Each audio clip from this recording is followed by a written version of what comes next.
Increasing numbers of kinase inhibitors have been FDA approved to treat disease.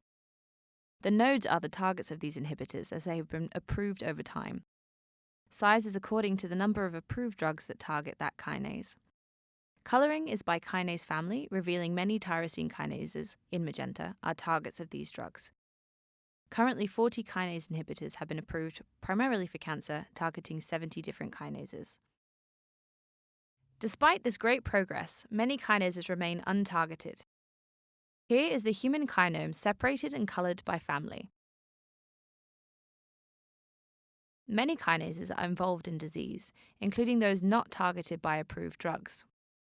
Disease-associated genes from the database ClinVar show the extent of this, as a range of disease types are involved, covering all of the kinase families.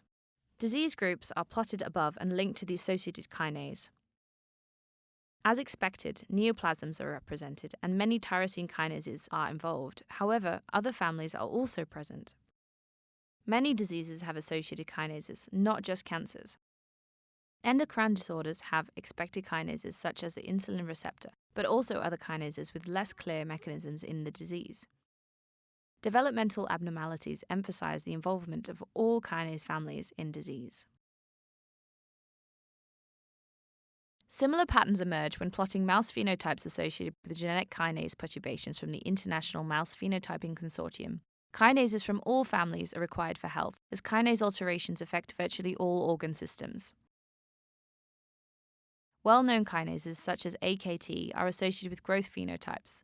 This may be due to popular in vitro screening methods for death and cell growth. Less well-known kinases are represented in phenotypes affecting all systems, including aging and metabolism.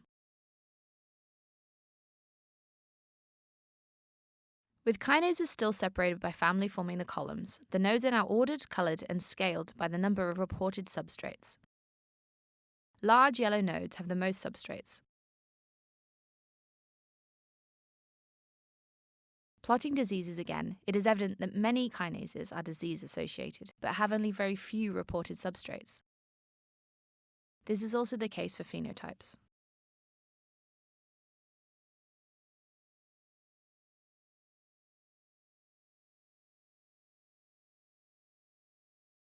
For a direct comparison, the spheres are heat maps of the kinases. The location of the kinase is the same for each sphere, but the heat map represents a different metric. Substrates, inhibitors, diseases, and phenotypes are those shown before. Literature is the number of publications on a particular kinase.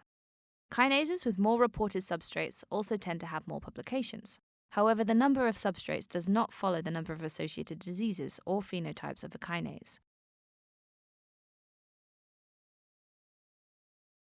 Focusing on and finding more substrates of these kinases may clarify their role in disease and develop novel treatments.